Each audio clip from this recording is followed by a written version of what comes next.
kasih Bapak penanggung jawab. Selamat malam, salam. Salam. Baik rekan-rekan majelis penatua diaken yang kekasih dalam Yesus Kristus, bahkan keluarga dari Bapak Penatua Erwada, kita akan bersama-sama masuk dalam PA ini.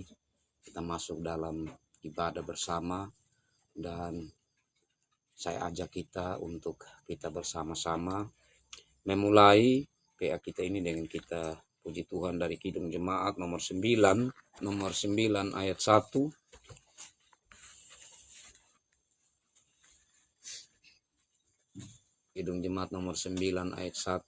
Puji hai jiwaku, puji Tuhan, dan kata-kata selanjutnya.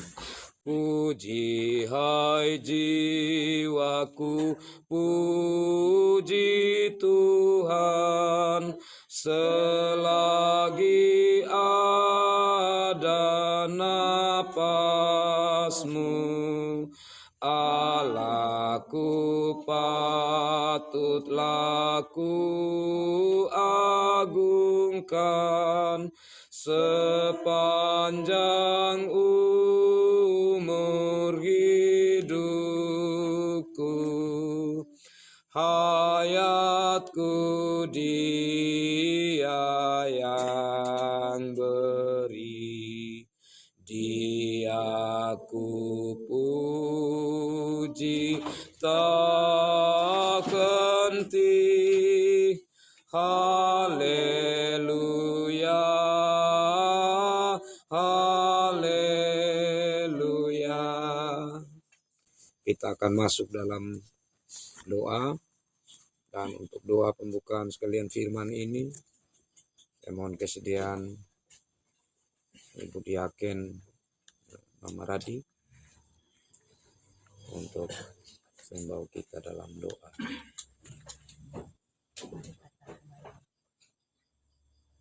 O ala ama ng igura sa surga, at ikamat ama ang kahuro ama maitabunya nap awi yak nap namo kemuri kuminya mantu tap mo kulit magina ama kauti ka uang tukuro umuyay lagi Bapak Penatua Andreas Rumabada mula ng ama pamuwi hili magam kada panamuwi kita agumugam ama liya ya ama taridong hinan kama rihak minaka narinig na rimag apunam ama muhudya gamajat ati man yam hatu tinangganan ka tuna ama na pa tingirangom ya kaya ka dugo na ta atin ama na maigo na ta surga tuk pinaka nahuhuyak na anam ng palata bunagay ama tudoko tujalay tulot ya mauloy muoli kanya tawihi talima taata kaya gana niya piyat na ama na papyuro na nahuhuyak na yak kaya ka nang tutugyak ng tidi nyama kamut kumahatu ama na maigo na surga na ibadang kaya ama waling tapungan lapo ang pahukoy muoli kagama ama mulihi kagama lapak kung pagkakaya ka na magkahaya ka ng kalong tahagan binakadikin mo na papulki yak na toma matahagan mo umuwi lapak kung ama lima kulitong hina. Amin. Amin. Terima kasih Ibu Diaken. Baik, kekasih Tuhan, kita masuk dalam kitab Yudas. Baik. Karena satu pasal dan 25 ayat, maka saya ajak untuk kekasih Tuhan kita bersama-sama mengambil bagian ya. Satu-satu ayat ya. Dan nanti yang terakhir Bapak penanggung jawab dan saya menyelesaikan 24 dan 25.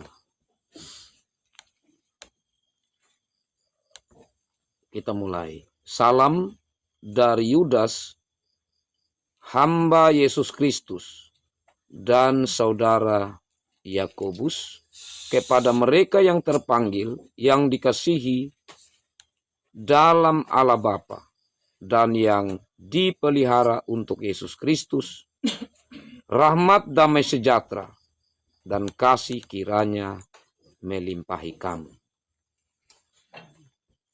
Di bawah pikofnya, hukuman atas guru-guru palsu.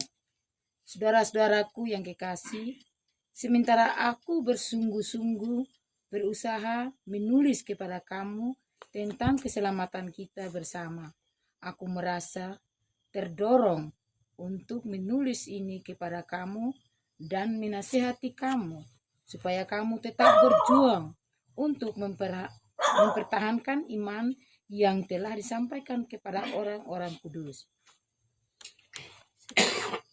Sebab ternyata ada orang tertentu yang telah masuk menyelusup di tengah-tengah kamu, yaitu orang-orang yang telah lama ditentukan untuk dihukum.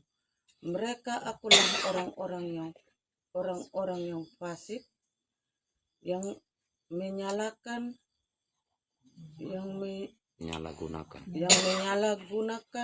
kasih karunia Allah kita untuk melampiaskan hawa nafsu mereka, dan yang menyangkal satu-satunya penguasa dan Tuhan kita Yesus Kristus.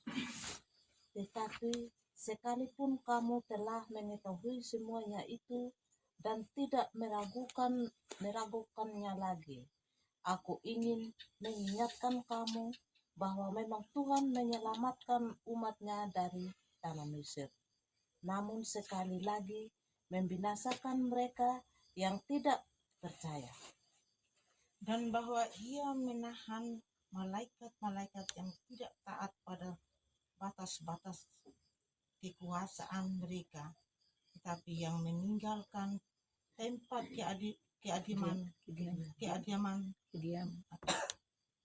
kediaman mereka dengan berlingkuh abadi di dalam dunia kekelaman sampai penghakiman pada hari besar. Sama seperti Sodom dan Gomora dan kota-kota sekitarnya, yang dengan cara yang sama melakukan percabulan dan mengejar kekuasaan yang tak wajar, telah menanggung siksaan api kekal sebagai peringatan kepada semua orang. Namun demikian, orang-orang yang bermimpi-mimpian ini juga mencemarkan tubuh mereka dan menghina kekuasaan Allah serta menghujat semua yang Dia di surga. Tapi penghulu malaikat Mikael ketika dalam suatu perselisihan bertengkar dengan Iblis mengenai mayat Musa, tidak berani menghakimi Iblis itu dengan kata-kata hujatan, tetapi berkata, kiranya Tuhan menghadapi engkau.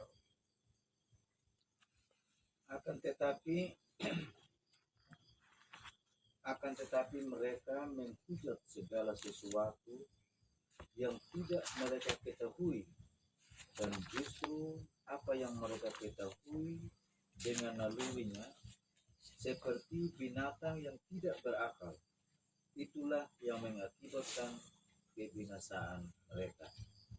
Celaka mereka karena mereka mengikuti jalan yang sepuh Kain, dan karena mereka oleh sebab upah menceburkan diri ke dalam kesesatan beliau, dan mereka binasa karena kedurhakaan orang.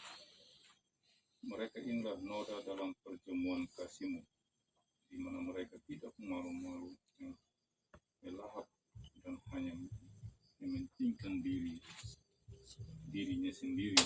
Mereka bagaikan awan yang tak berair yang berlalu ditiup angin.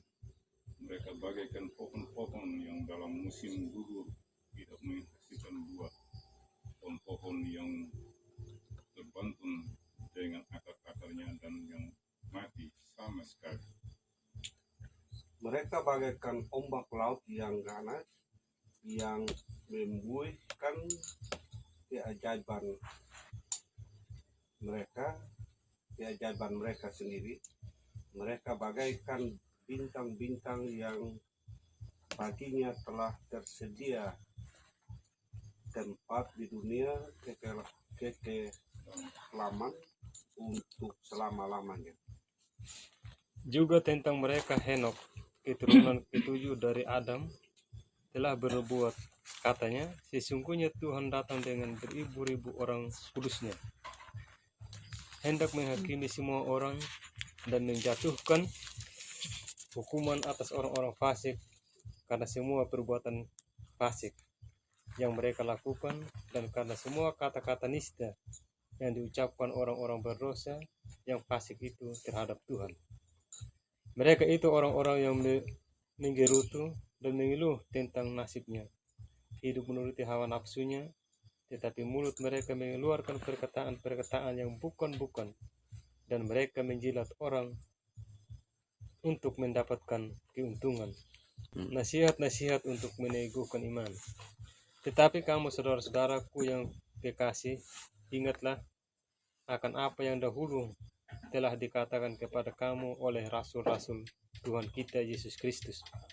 Sebab mereka telah mengatakan kepada kamu, menjelang akhir zaman akan tampil pengejek-pengejek yang akan hidup menuruti hawa nafsu kefasikan mereka. Mereka adalah pemecah belah yang dia kuasai hanya oleh keinginan-keinginan dunia ini dan yang hidup tanpa Roh Kudus. Akan tetapi kamu saudara-saudaraku yang kekasih, bangunlah dirimu sendiri di atas dasar imanmu yang paling suci dan berdoalah dalam Roh Kudus. Peliharalah dirimu demikian dalam kasih Allah sambil menantikan rahmat Tuhan kita Yesus Kristus untuk hidup yang kekal. Tunjukkanlah belas kasihan kepada mereka yang ragu-ragu. Selamatkanlah mereka dengan jalan merampas mereka dari api. Tetapi tunjukkanlah belas kasihan yang disertai ketakutan kepada orang-orang lain juga. Dan bencilah pakaian mereka yang dicemarkan oleh keinginan-keinginan dosa. Penutup, bagi Dia yang berkuasa menjaga supaya jangan kamu tersandung dan yang membawa kamu dengan tak bernoda dan penuh kegembiraan di hadapan kemuliaannya. Allah yang Esa, Juru Selamat kita oleh Yesus Kristus Tuhan kita, bagi Dia ada kemuliaan, kebesaran, kekuatan, dan kuasa sebelum segala abad dan sekarang dan sampai selama-lamanya. Amin. Demikian bagian bacaan firman Tuhan. Terima kasih rekan-rekan sekerja yang sudah boleh mengambil bagian dalam bagian bacaan firman Tuhan di kitab Wahyu ini. Berbahagialah saya dan saudara yang senantiasa rindu untuk membaca firman, rindu merenungkannya, serta melakukan dalam kehidupan kita, termasuk dalam pelayanan yang Tuhan anugerahkan kepada kita. Shalom. Shalom. Kekasih-kekasih Tuhan, sebagaimana yang lalu-lalu, kita mengambil dua bagian sekaligus di dalam PA ini untuk tiap-tiap kitab, yaitu pendahuluannya atau sering kalimatnya introduksi, dan juga masuk pada latar belakang dan sedikit isi yang sering disebut itu eksposisi. Jadi kalau dalam khususnya berbicara tentang pendahuluan, ya, itu introduksi, dan berbicara tentang latar belakang dan ada masuk gagasan-gagasan ide dari isi firman Tuhan, itu eksposisi. Ya. Nah, kalau kita banyak sekali berbicara isi, tidak mungkin akan hanya satu pertemuan untuk satu kitab yang apalagi kitab itu panjang. Jadi ya boleh dikatakan selama ini kita bagian pengantar dan sedikit saja isinya. Dan dalam kesempatan pertemuan-pertemuan setelah nanti wahyu ini ke depan, maka kita akan satu kitab itu bisa lebih dari satu kali pertemuan. Karena kita akan lebih dalam lagi. Nah, sedangkan kitab Yudas meskipun satu pasal saja, ya, kalau kita mau mendalami secara baik penafsirannya maupun secara aplikasinya terlalu banyak. Karena itu saya akan mulai dengan pengantar bagi kita di bagian salam. Dari Yudas hamba Yesus Kristus dan saudara Yakobus kepada mereka yang terpanggil, yang dikasihi dalam Allah Bapa dan yang dipelihara untuk Yesus Kristus. Nah, siapakah Yudas ini? Yudas ini yang pasti bukanlah Yudas Iskariot. Tapi dalam Alkitab ada sekitar 8 nama Yudas untuk orang yang berlainan. Dan kata atau nama Yudas ini Bapak Mama, itu nama Yunani. Kalau Ibraninya Yehuda. Sekali lagi, kalau Yunani itu nama Yudas. Tapi kalau nama Ibraninya Yehuda. Nah, nama Yudas ini sebenarnya nama yang perlu direkomendasikan termasuk oleh kita orang-orang Kristen. Ya. Maksudnya untuk anak-anak. Tapi karena ingat Yudas Iskariot banyak yang tidak mau untuk pakai nama Yudas. Padahal nama Yudas itu artinya ya, yang disyukuri begitu. Yang terpuji, yang disyukuri ya. Tapi ya itu seperti kalau kita ingat waktu anak Yakub dengan Lea, anak keempat, itu kan namanya Yehuda. Nah, anak yang pertama, kedua, ketiga itu pergulatan antara Lea dengan Rahel. Jadi waktu itu kalau Lea ini melahirkan, Rahel itu tidak melahirkan, itu Lea senang sekali. Ya, jadi ini baku saudara yang bersaing. Sampai kepada anak ketiga Lea, ya, bukan berarti nama-nama sebelumnya itu tidak terlalu bagus. Tetapi waktu pas anak keempat lahir Yehuda, lahir anak keempat ini langsung dinamai Yehuda. Ya, karena di situ Lea ini merasakan suatu kepuasan rohani yang luar biasa karena diperhatikan oleh Allah.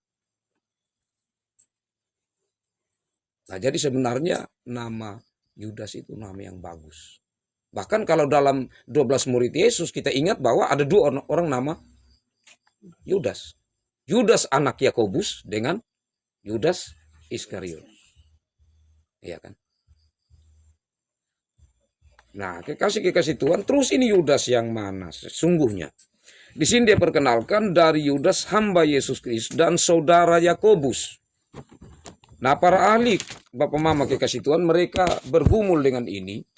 Dan pada umumnya para ahli teologi itu mereka sepakat kalau Yudas ini adalah Yudas saudara dari Yesus. Memang beberapa teolog yang belum mendalami, mereka juga bilang, tidak mungkin saudaranya Yesus. Kenapa? Karena saudara-saudaranya Yesus itu mereka menolak Yesus. Mereka bahkan murid-murid sudah terima Yesus ya, tapi saudara-saudara Yesus belum. Mari kita lihat buktinya tentang saudara-saudara Yesus di Matius pasal 6 ya. Matius pasal berapa ya? Minta maaf, 13 ya. Matius pasal 13. Nah, bolehlah kita baca dari ayat 53. Matius pasal 13 dari ayat 33 ya.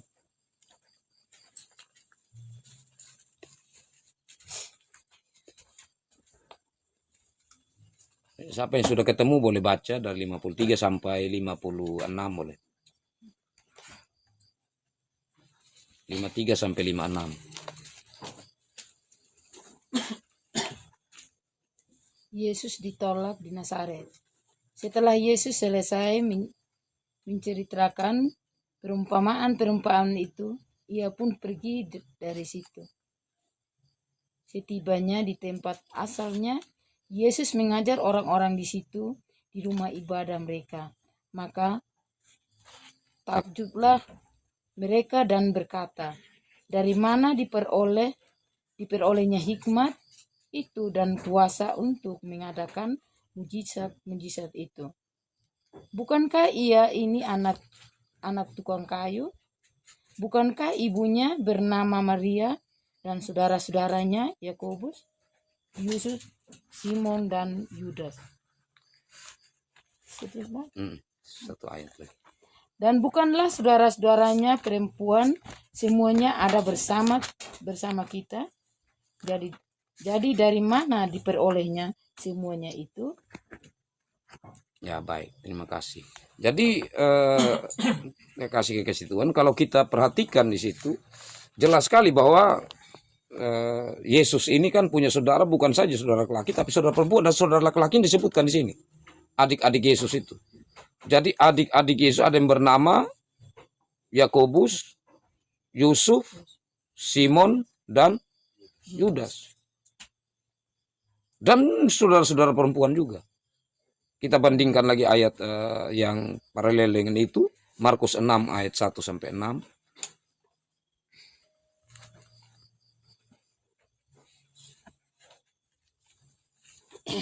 Silakan yang sudah dapat baca Markus 6 ayat 1 sampai 6.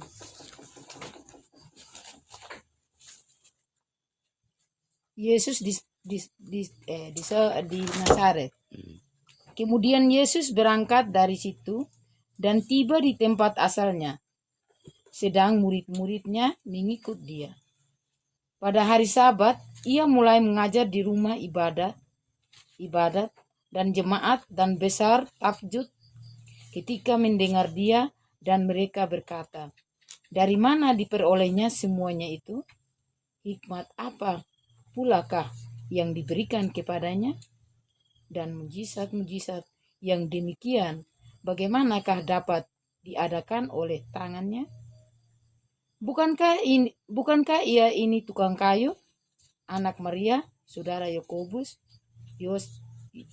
Yosef, Yudas, dan Simon? Dan bukankah saudara-saudaranya yang perempuan ada bersama kita? Lalu mereka kecewa dan menolak dia. Maka Yesus berkata kepada mereka, seorang nabi dihormati di mana-mana kecuali di tempat asalnya sendiri, di antara kaum keluarganya dan di rumahnya. Ia tidak dapat mengadakan satu mujizat pun di sana, kecuali menyembuhkan beberapa orang sakit dengan meletakkan tangannya atas mereka. Ia merasa heran atas ketidakpercayaan mereka. Ya, baik. Jadi kita memperhatikan di situ bahwa para ahli merujuk pada bagian ini, ya, mereka sepakat bahwa Yudas ini adalah saudara dari Yesus, atau dapat kita katakan dalam konteks manusia kita saudara, ya. Nah, selanjutnya tentang mereka ini memang banyak menyaksikan, ya, karena seringkali saudara-saudara Yesus ini, ya, tidak senang dengan Yesus, ya. Malah mereka belum percaya siapakah Yesus itu sebenarnya, apakah dia benar-benar Allah. Dan mereka kemudian menjadi percaya itu justru setelah Tuhan Yesus bangkit. Nah, itu kita bisa bandingkan di Kisah Para Rasul pasal 1. Kita lihat di Kisah Para Rasul pasal 1.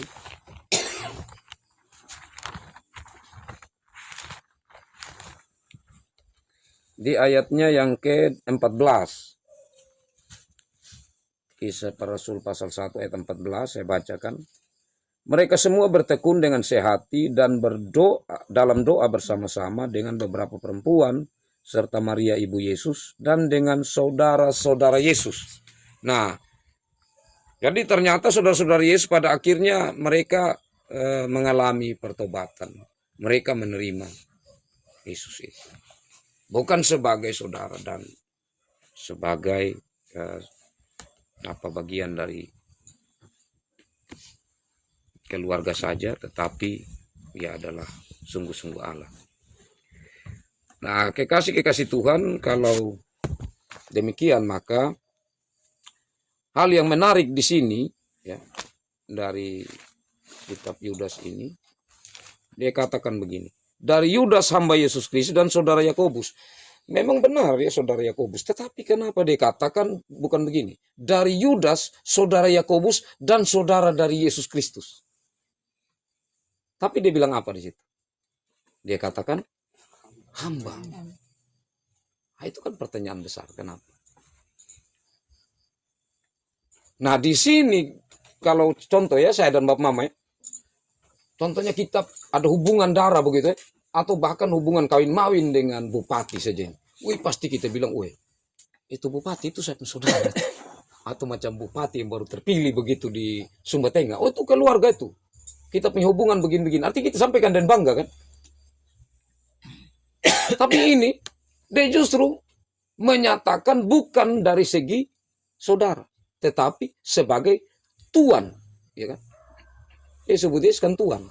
Dia menyatakan dirinya sebagai hamba. Jadi tidak tertulis, tetapi tentu ada di situ bahwa Yesus itu dia sebut sebagai Tuhan karena dia menyatakan dirinya sebagai hamba dari Yesus Kristus. Ini sebuah pertobatan yang sangat luar biasa. Ini mengingatkan kita tentang contoh pertobatan dari Paulus yang awalnya dia kan orang yang sangat membenci pengikut Kristus, tetapi pada akhirnya yang mau mati demi Kristus atau rela mati demi Kristus, yang menjadi pemberita yang sangat militan di dalam sejarah gereja. Nah, itu bagian yang pertama. Yang kedua dari bagian ini, dari Yudas hamba Yesus Kristus, karena kalau kita dalami, kata hamba ini sebenarnya adalah orang yang sungguh-sungguh menjadi saksi Kristus tentang penyaliban dan kebangkitannya.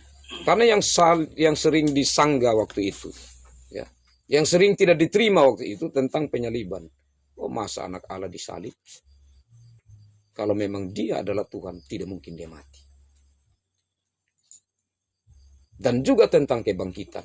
Itu orang Yahudi, ya mereka yakin bahwa kebangkitan terjadi pada akhir zaman, bukan pada waktu itu. Tidak mungkin. Jadi mereka tidak terima tentang kebangkitan. Atau bahkan orang seperti Farisi ya, itu mereka tidak terima tentang kebangkitan.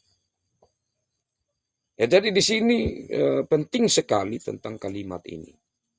Yang berikut, kepada mereka yang terpanggil dan yang dikasihi dalam alam Bapa dan yang dipelihara untuk Yesus Kristus. Jadi di sini setelah kita berkenalan dengan sang penulis tentang identitasnya, maka sekarang sang penulis ini mau memberi kepada kita pengenalan terhadap jemaat. Siapa mereka? Di sini memang kalau kita melihat, kalau surat-surat yang lain, terlebih surat Paulus kan jelas ditujukan kepada siapa atau kepada jemaat mana. Tapi ini kan tidak ada. Tetapi di sini kita melihat tentang gereja yang sejati. Bahwa gereja yang sejati itu melekat ada 3 hal. Yang pertama terpanggil, yang kedua dikasihi, yang ketiga dipelihara.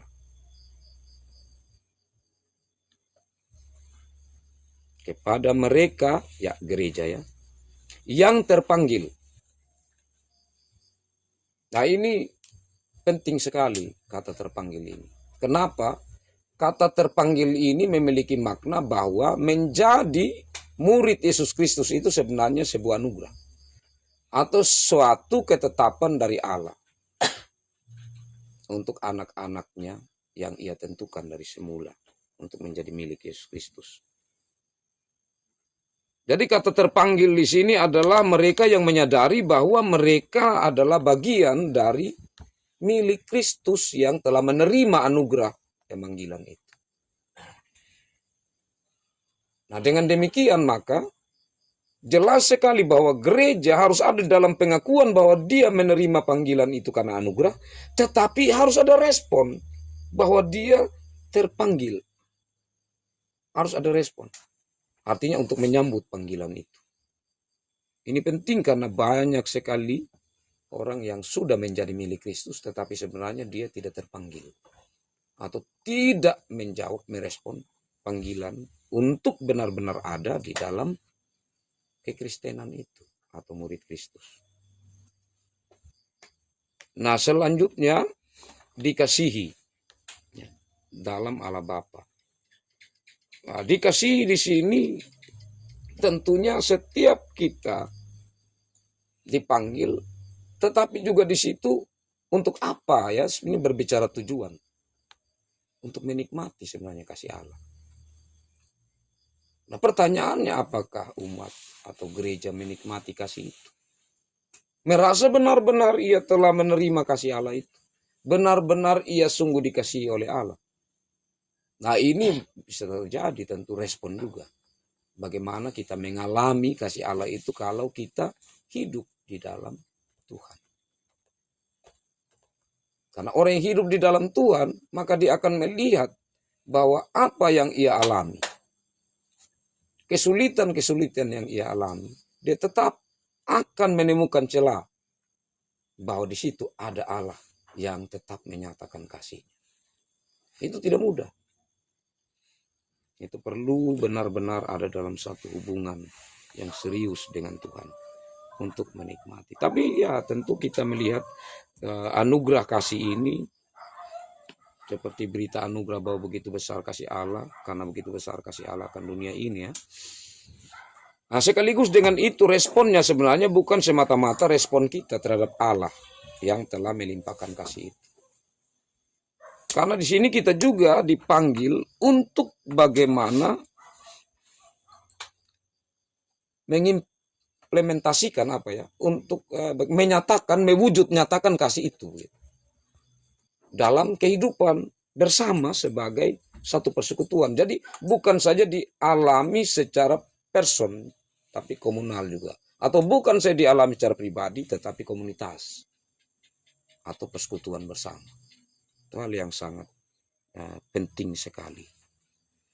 Jadi menikmati kasih itu dengan Tuhan, tetapi sekaligus dalam respon kita nikmati dalam kebersamaan dengan sesama seiman. Yang berikut dipelihara untuk Yesus Kristus. Nah, kita tentu tidak saja mengalami satu panggilan dan menikmatinya, meresponinya, juga kasih, tetapi juga dipelihara. Kata dipelihara di sini, ini sangat berhubungan dengan janji Tuhan. Janji yang Tuhan berikan sejak perjanjian lama sampai pada perjanjian baru. Bahkan sampai akhir zaman. Karena Yesus bilang, aku menyertai kamu sampai pada akhir zaman. Jadi ini yang penting dipegang oleh umat Kristiani. Jadi janji Tuhan itu tidak mungkin Tuhan ingkari. Janji Tuhan itu berlandaskan kasih-Nya yang tidak bisa dapat kita ukur. Itulah yang sangat-sangat penting. Nah, jadi dengan ini kekasih-kekasih Tuhan, maka mereka dipanggil untuk sekarang melihat apa yang terjadi dalam jemaat itu mulai ayat 3. Karena sebenarnya di dalam jemaat itu, kalau kita lihat mulai dari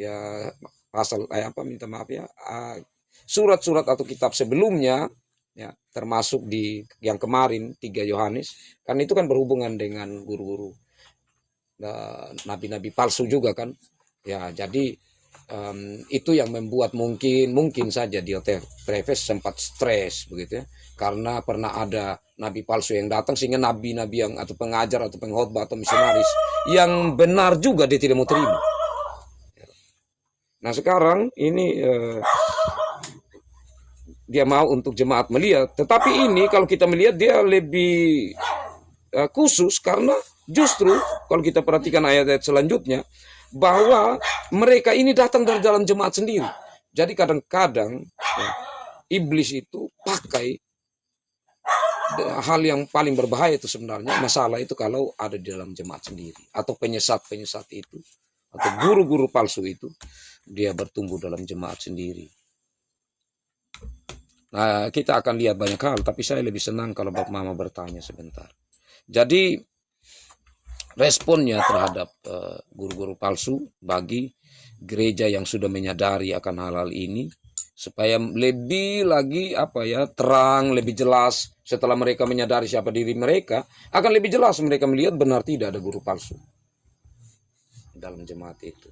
Dan bagaimana untuk diukur atau menjadi alasan bahwa ini dikelompokkan sebagai guru-guru palsu atau dikelompokkan sebagai bagian dari jemaat yang memberi ajaran palsu.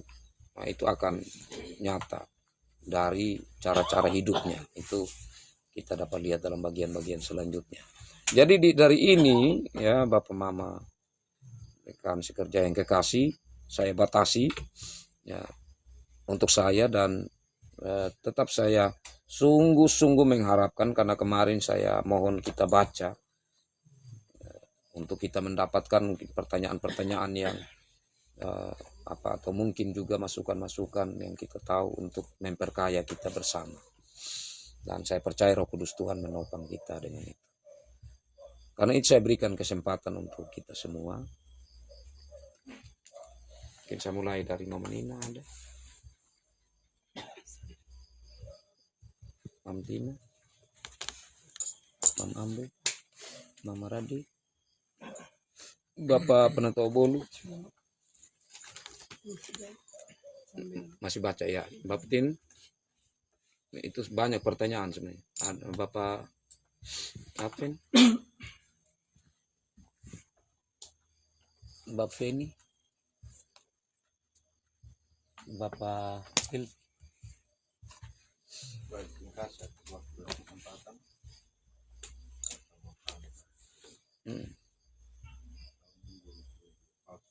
Ya. Kenapa Tuhan izinkan ada guru-guru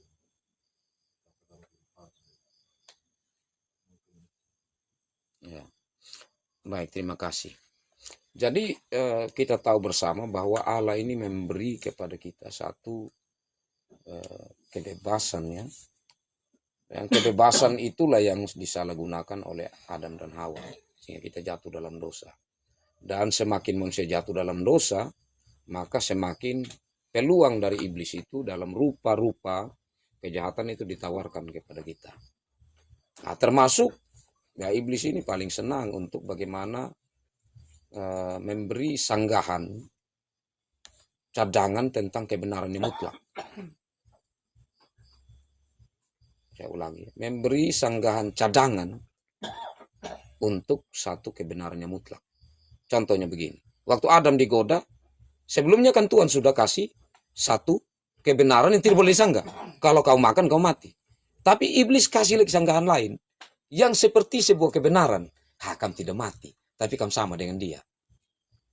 Nah ini kan ada seperti kebenaran cadangan begitu. Yang artinya kebenaran masih bisa disanggah, itu tidak boleh. Nah jadi iblis itu pakai ini guru-guru palsu. Dan mereka ya, yang dipakai iblis untuk menarik anak-anak Tuhan dalam jemaat supaya ya tidak mau memegang kebenaran itu. Jadi saya batasi di situ, Bapak. Kenapa Tuhan izinkan itu ya? Tapi intinya Tuhan beri kebebasan. Seperti begini, kita PA saat ini ya, kan bebas kita. Mau dengar ini firman, mau tidak dengar, kita bebas. Iya kan? Mau ikut firman, mau tidak ikut kan bebas. Tetapi sebagai anak-anak Tuhan, ya pastikan konsekuensinya ada. Setiap hal yang kita lakukan pasti ada konsekuensinya. Saya pilih melakukan ini ada konsekuensinya. Saya tidak pilih melakukan ini ada konsekuensinya.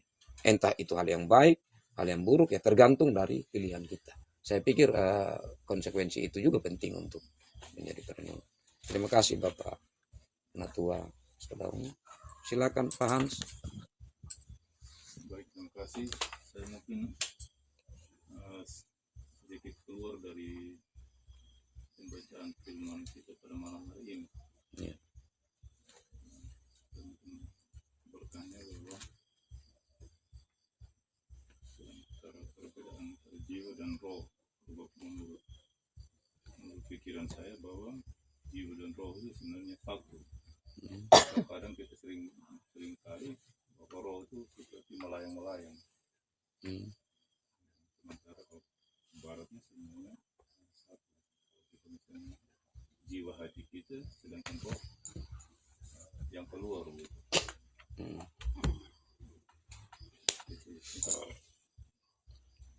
Ya, baik, terima kasih. Jadi pandangan tentang jiwa roh sebenarnya kan 3. Tubuh berhubungan dengan raga, jiwa, dan roh. Ya. Jadi pada umumnya dikenal itu sepertama berhubungan dengan gnostik dulu ya.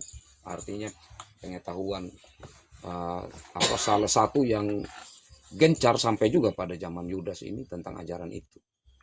Jadi ini berkembang dari ajaran Plato. Ajaran Plato bahwa apa yang ada di dunia ini sebenarnya adalah buruk begitu. Karena ini adalah sebuah hanya gambaran dari dunia ide. Itu juga dikembangkan oleh muridnya Sokrates. Jadi kalau roh ini ya dari atas dia masih sangat-sangat mulia. Dia semakin turun ke bawah, dia semakin kurang mulia. Semakin turun ke bawah, semakin kurang, semakin itu sampai kepada mengambil materi, maka paling buruk. Karena itu, maka ya saya sampaikan ada satu Injil. Ya. Namanya Injil Yudas. Berbeda dengan ini pasti. Injil Yudas bilang begini. Itu ajaran Gnostik. Yesus itu sebenarnya dia yang suruh Yudas supaya hianati dia. Kenapa? Karena ajaran itu bahwa Yesus punya roh, punya jiwa ini terkurung di dalam tubuh yang fana, itu yang buruk. Jadi dengan disalibkan, maka Yudas menjadi penyelamat untuk Yesus ini bisa terbebas dari tubuhnya yang fana. Nah, itu dari Injil Yudas. Gitu. Tapi berbeda dengan ini. Itu Injil ditemukan di Mesir pada tahun 1970. Nah, jadi perkembangan dari cara berpikir ini, ya, yang pada akhirnya kalau kita tidak hati-hati, maka kita akan melihat itu bukan sebuah satu kesatuan. Ya, memang dia dari segi klasifikasinya berbeda, tetapi sebenarnya dia satu. Maksudnya begini, sebenarnya tubuh, jiwa, dan roh ini satu. Hanya nanti ada tubuh fananya kita, tapi ada tubuh kemuliaan yang dikatakan oleh Rasul Paulus dalam Korintus. Nah, tubuh kemuliaan itulah yang sulung yang kita lihat dalam Yesus Kristus. Apakah Yesus Kristus bangkit ada tubuhnya yang lain yang tinggal? Tidak ada kan? Bangkit dengan tubuh itu. Itu tubuh kemuliaan. Kenapa? Karena Yesus tidak jatuh dalam dosa seperti Adam dan Hawa. Kan Adam dan Hawa kau makan, kau mati. Ya mati itu termasuk tubuh kita ini menjadi fana. Tetapi nanti akan diganti dengan tubuh kemuliaan. Nah, jiwa, roh, tubuh itu satu. Karena apa? Roh itu saat Allah menghembuskan roh dalam hidung manusia, maka manusia itu menjadi hidup. Hidup bukan saja hidup dalam artian bernapas, tetapi sifat-sifat Allah berikan kepada manusia. Yang di dalamnya sekaligus ada jiwa. Nah, sehingga roh kita akan membantu kita ya, untuk jiwa kita ini memuliakan Allah. Sifat-sifat Allah yang ada dalam diri kita akan menolong kita untuk memuliakan Allah. Memang sulit dibedakan, tetapi klasifikasinya tetap ada tentunya. Nah, jadi ini saja Hans. Silakan Bapak Penatua BKUI. Lanjut. Oke. Bapak penanggung jawab. Ya mungkin di saya di ayat yang ke-11 di sini Ya. pada ayat yang binasa dah karena kedurhakaan Hmm. kedurhakaan Hmm. seperti Korah ya. Ya. Mungkin ini penjelasan apa kedurhakaan Korah ini, apakah dia sebuah kejahatan atau nama orang melakukan kejahatan itu. Yang berikut di ayat ke-12 di sini. Ya. Mereka inilah noda dalam perjamuan kasih, di mana mereka tidak malu-malu melahap. Artinya noda dalam perjamuan ini mungkin seperti perjamuan apa, seperti perjamuan malam kudus begitu. Mungkin itu. Ya.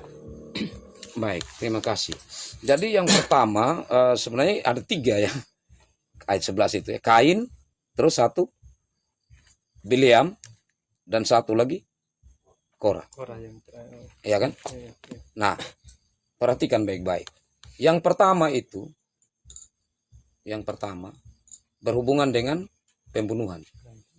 Yang kedua berhubungan dengan keserakahan. Yang ketiga berhubungan dengan pemberontakan. Kalau Kain kita sudah tahu. Nah, kalau Bileam itu bisa dilihat di bilangan berapa ya? Itu tentang dia dengan raja siapa saya lupa, yang minta dia untuk kutuk Israel. Tapi nanti dia akan terima juga persembahan dari Raja Balak namanya. Bilangan Bileam ya. Ya itu mulai dari bilangan 22. Bilangan 22 itu ada Bileam di situ. Nanti Bapak Mama bisa baca saja. Tapi itu berhubungan dengan keserakahan. Karena dia sudah diingatkan Tuhan, Bileam. Tapi pada akhirnya juga ya dia berbelok. Artinya dia tergiur dengan persembahan. Dia terima saja persembahan dari Raja siapa ya? Balak ya? Balak ya? Okay. Nah, sedangkan Korah itu juga di bilangan. Itu ada 3 orang mereka ya. Korah. Itu di bilangan berapa ya? Kejadian ya. Sabar saya lihat bilangan.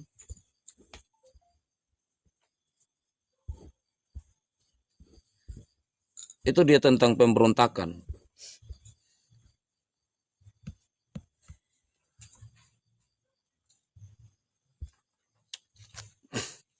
Itu bilangan 16 saya coba lihat. Bilangan 16. Pemberontakan Korah, Datan dan Abiram, ada 3 orang. Nah, jadi itu mereka memberontak terhadap Musa dan Harun.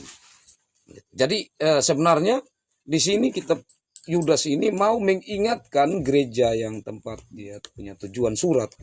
Ya, kemungkinan besar itu adalah jemaatnya, dan saat itu dia sedang berada jauh dari jemaat. Jadi dia kirimkan surat ini.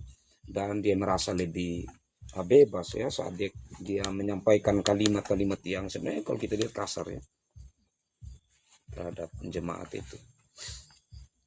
Nah, jadi gambaran dari guru-guru palsu itu, mereka ya seperti Kain ya, mereka menjadi pembunuh.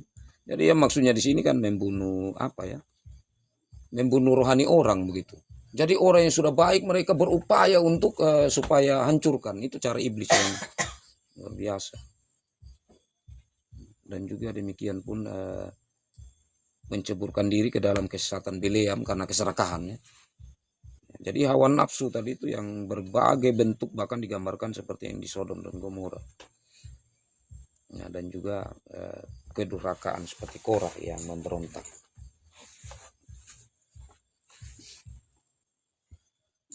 Baik, terima kasih Bapak Itra untuk hal-hal yang ditanyakan ini. Nah, jadi sekali lagi jemaat semakin terbuka untuk mereka melihat bahwa apa yang disampaikan Yudas ini benar-benar sesungguhnya sudah sangat-sangat melekat begitu sampai kadang mereka juga tidak sadar begitu. Dan kalau kita perhatikan mereka itu sulit untuk macam mau dihalau begitu. Sulit karena apa? Kalau kita baca selanjutnya dari yang Bapak Iter sampaikan itu ya, bahwa ya itu perjamuan mereka berhubungan dengan ikatan kasih sebenarnya antara Tuhan dengan manusia dan manusia dengan sesama, kan perjamuan maknanya itu. Jadi mereka itu menjadi satu yang menodai ya akan kasih yang sesungguhnya sangat mesra itu yang diperjuangkan dalam darah Kristus. Perjuangan yang mahal itu. Jadi digambarkan seperti itu. Dan selanjutnya mereka bagaikan awan yang tak berair, yang berlalu ditiup angin, bagaikan pohon-pohon yang dalam musim gugur tidak menghasilkan buah. Ya, itu kan mereka sama sekali tidak ada yang dibanggakan dari mereka. Kenapa? Tidak ada buah rohani yang mereka tampilkan. Tidak ada sesuatu yang positif untuk membangun iman. Mereka bagaikan ombak laut yang ganas membuih. Jadi ini mereka sulit dibendung seperti ombak yang betul menghantam begitu. Jadi sudah terlalu luar biasa guru-guru palsu itu merasuk di jemaat itu. Jadi penting sekali untuk mereka kembali melihat surat ini, merenungkannya, dan supaya mereka berhati-hati. Jadi itu saya pikir yang dimaksudkan di sini Bapak tanggung jawab. Baik, saya kembali lagi yang Bapak Noel ada yang Dari saya dalam nomor silakan.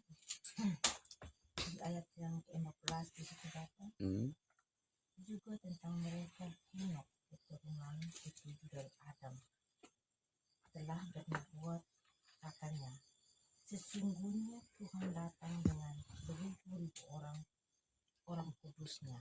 Yang Adam ini saya berpikir Bapak, ada dua anak katanya Kain dan Habil itu Bapak. Tapi di sini ada keturunan ketujuh dari Adam. Bisa Bapak. Saya berpikirnya begitu tapi ya, jadi sebenarnya ya untuk apa lebih jelasnya dulu saya kasih di sini dulu ya. Nanti baru saya masuk selanjutnya tentang yang dimaksudkan itu. Kita lihat di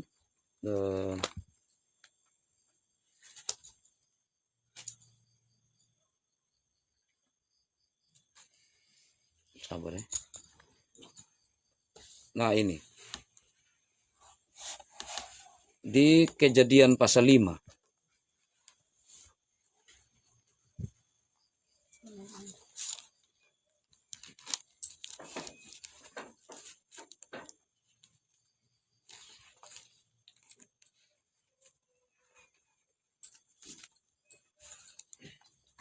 Sudah? Oke, coba baca di ayat 4. umur Adam setelah memperanakan Set 800 tahun dan ia memperanakan anak-anak laki dan perempuan. Nah, berarti kan ada anak-anak perempuan juga ya. Nah, dan di situ memang belum ada aturan. Jadi mereka kawin saudara bersaudara. Gambarannya begitu.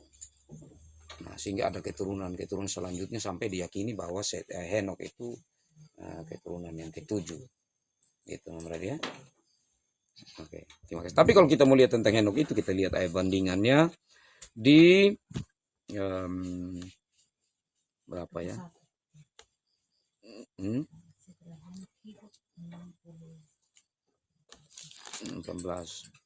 Ya, di Kejadian 5 ayat 18. Itu tuh. Tadi itu ayat 18 bilang apa?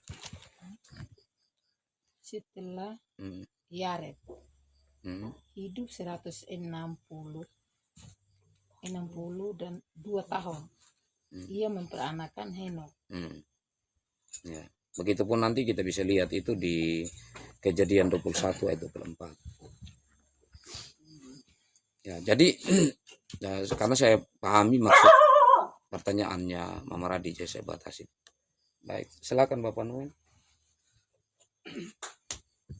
Saya hanya ini ada pertanyaan yang ini saja. Iya. Apa ada pengaruh apa orang yang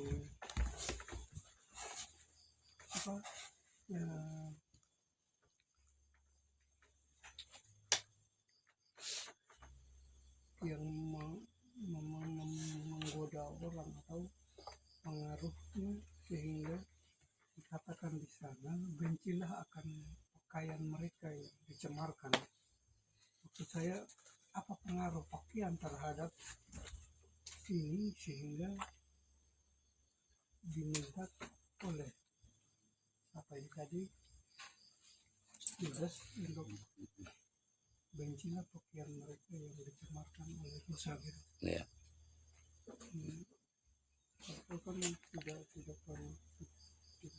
perlu begitu saya. Pakaian hanya dipakai. Pakaian yang hanya dipakai tapi bisa dibencilah. Ayat berapa itu Bapak? Itu Saya yang lupa. di atasnya penutup itu ayat 23. 23.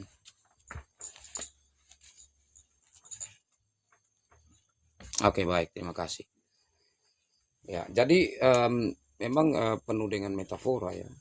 Kalau kita perhatikan dan juga alegori, perumpamaan. Ya termasuk pakaian itu. Tentu yang dimaksud bukan baju.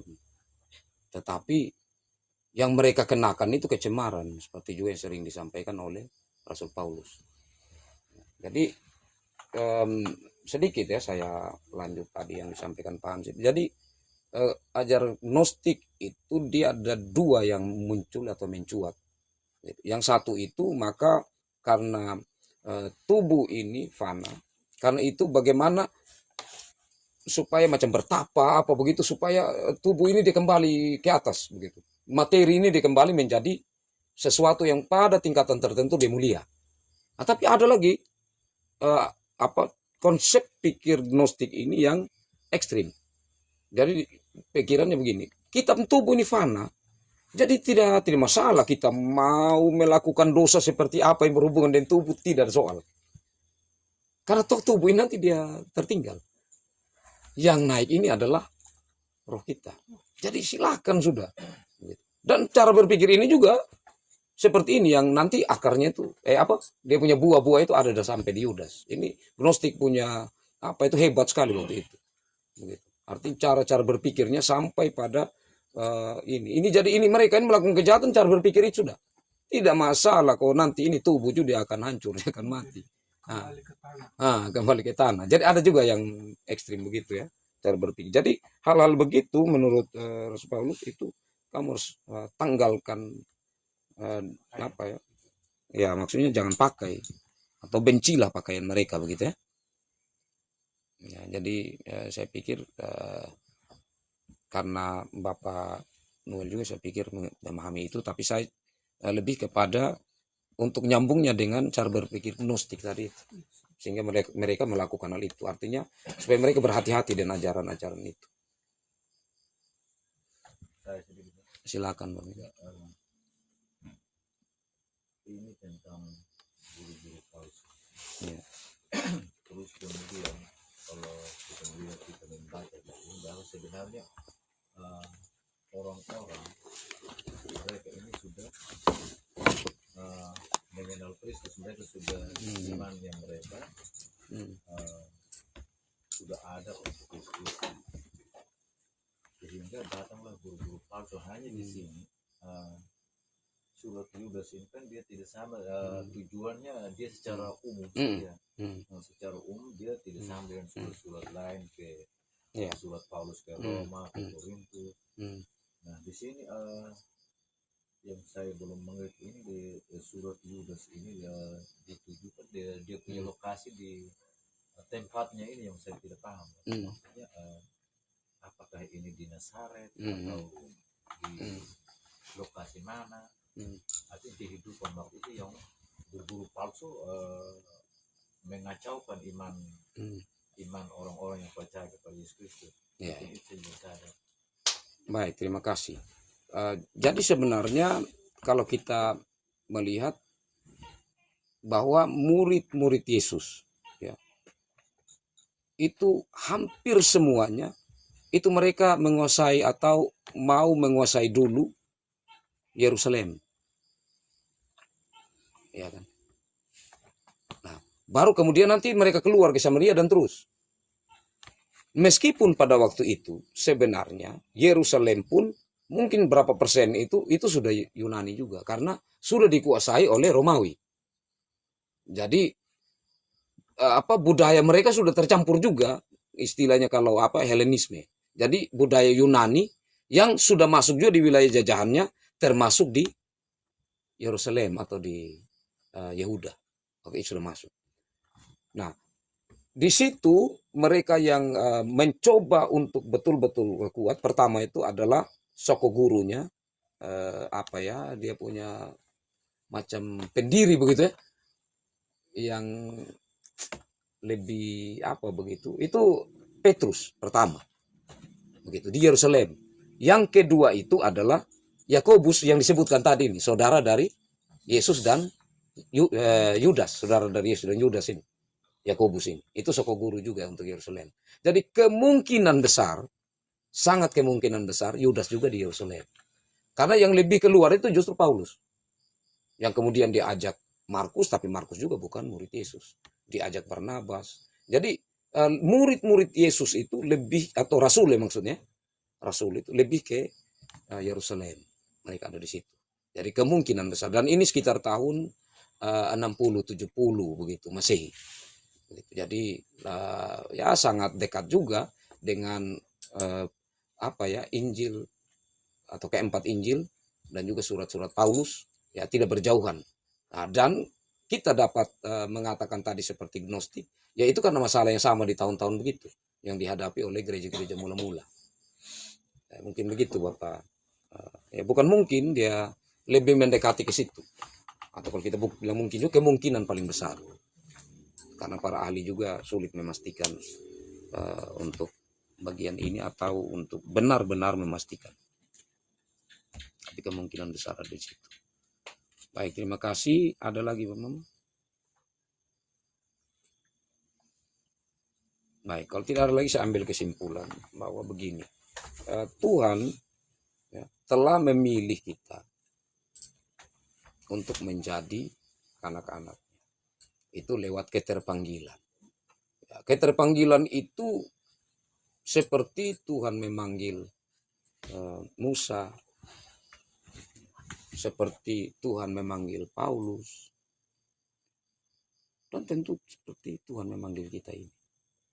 Tetapi hal yang pasti, setiap orang yang dipanggil Tuhan itu ada tujuan Tuhan di situ. Dan tujuan Tuhan bukan untuk diri orang itu sendiri, tetapi tujuan Tuhan untuk orang banyak.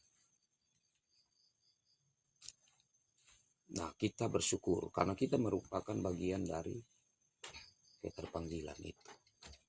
Dan kita bersyukur kita dipanggil juga menjadi majelis, dan kita mau merespon itu, kita memberi diri untuk itu. Tapi pertanyaannya, apakah kita mengalami kasih Allah? Apakah kita mengalami pemeliharaan Allah? Kalau tidak, antara dua. Yang pertama, kita belum mendalami kebenaran dengan membangun hubungan yang intim, yang mesra dengan Tuhan. Yang kedua, karena kita merasa bahwa kita kuat, meskipun tanpa melibatkan Tuhan secara serius. Jadi itu dua hal. Kalau kita benar-benar merasakan pengasihan dan pemeliharaan Allah, maka kita menjadi mutiara yang berharga seperti Yudas. Karena dia benar-benar menyadari. Kan dalam kesadarannya itulah, maka ada hati seorang hamba yang menyadari keterpanggilannya sebagai hamba Tuhan untuk anak-anak domba yang Tuhan percayakan. Suratnya ini menunjukkan cinta kasihnya, keterikatannya, dan juga tanggung jawab mulia yang Tuhan berikan baginya. Itu tidak bisa terputus dari kesadaran akan keterpanggilan itu. Kemudian kekasih-kekasih Tuhan. Di sini ada, kalau kita katakan orang fasik, meskipun di sini juga menyebutkan itu ya, dan orang benar. Orang benar ini kiranya adalah kita. Karena tujuan surat ini juga menjadi bagian dari kita. Karena tidak disampaikan kepada siapa secara khusus. Dan kita bersyukur karena kita bisa masukkan diri kita di dalam. Kalau kita menjadi bagian dari orang benar, maka orang benar adalah orang yang bukan dulunya tidak pernah salah. Orang yang kemarin bukan tidak pernah jatuh. Orang yang kemarin bukan tidak berdosa. Bahkan orang benar bukanlah orang yang tidak mungkin akan jatuh.